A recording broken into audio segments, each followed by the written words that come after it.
I want to talk about this tweet by Li Tianzhao from China's foreign ministry. He says, shocked by murder of Afghan civilians and prisoners by Australian soldiers, we strongly condemn such acts and call for holding them accountable. Now, this was tweeted November 30th, but it's kind of blowing up in the news right now. So I wanted to talk about it in today's review.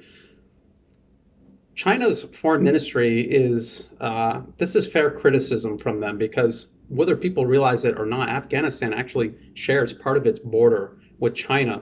And a lot of the extremism spilling out from this now 20-year war the US has been fighting in Afghanistan, it's spilling out into China, into Xinjiang, where they're having this problem with Uyghur extremists.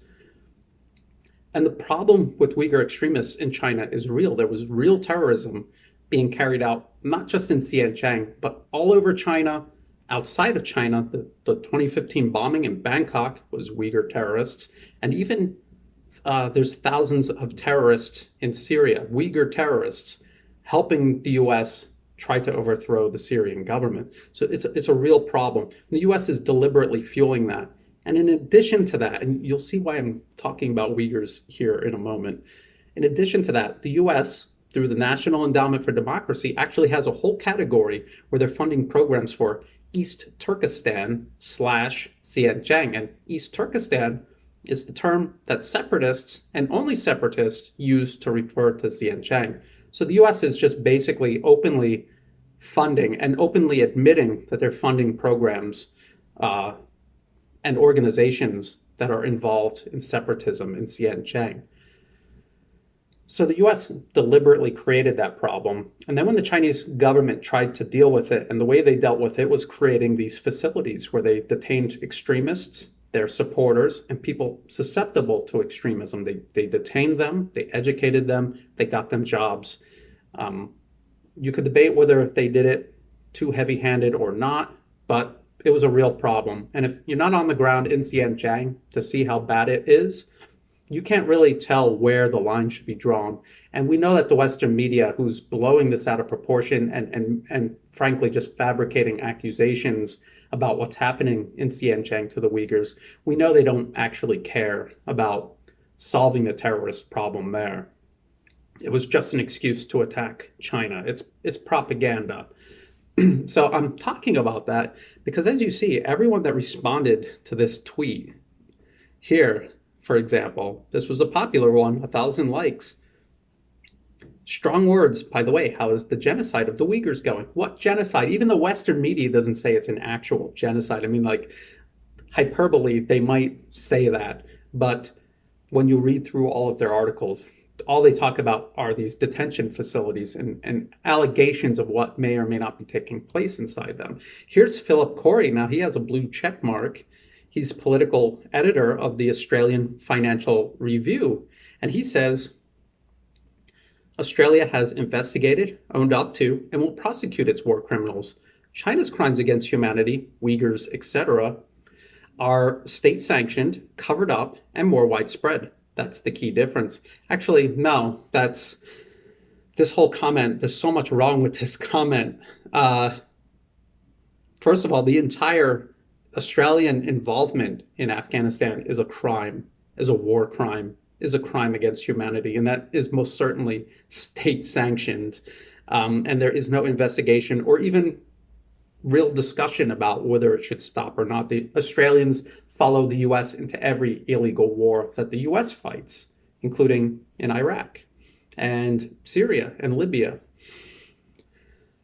And so investigating some soldiers for war crimes, so what? Go investigate the senior officers, the senior officers leading Australia's operations in Afghanistan. Go investigate the politicians that continue to authorize a criminal war that Australia has no business being involved in.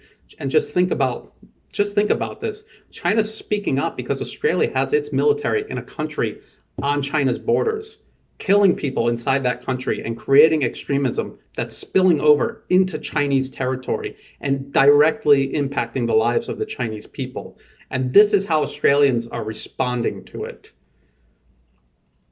And then go down, you can see there's like a lot of very childish responses here. Here's a good one. Hey, let's have a chat about Tibet.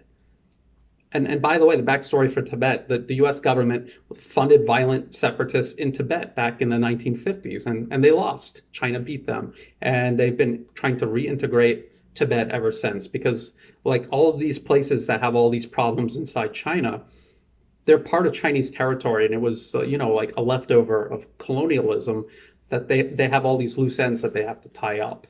And then Paul here says, let's have a chat about Iraq. 1 million dead. Libya, Syria, Yemen, tens of thousands dead, tens of millions of lives displaced or otherwise ruined. Georgia, Venezuela, and in the past, Vietnam. Just Vietnam, Laos, Cambodia, all said and done, over 4 million dead. Argentina, Guatemala, too many others to list. Just remember, China's dealing with terrorism within its own borders, in its own way, and it's its own business. All of these conflicts that Paul listed here are wars that the US lied about and went overseas into someone else's country to go fight. So just keep that in mind. And, it just goes on and on. Let's see if we can find another blue check mark. Here is Ben Packham, Foreign Affairs and Defense Correspondent for The Australian. There would never be a Brereton inquiry in China. And this is perfect because this is exactly what I was just going to say. Probably because China hasn't invaded a country since the 1970s. That's right. This is an investigation. Australia is investigating troops that invaded another country and are killing people in their own country. China's not doing that. China isn't doing that. So why would they need to have an investigation about doing something like that, about war crimes taking place while doing that? And by the way, the invasion itself is a war crime, is a crime against humanity. So that's something these Australian commentators are really missing. And I think the way I want to wrap this up today is Australia as a country and as a people and as an economy depends on China. And it's only going to be more so as we move forward into the future. This government of theirs, they're at odds and on the wrong side of history here, and they're gonna keep doing this to their own detriment. And Australia is going to suffer the longer these politicians keep following the U.S. into these illegal wars, and the longer they wait to cut ties with this old unipolar world order and get with multipolarism.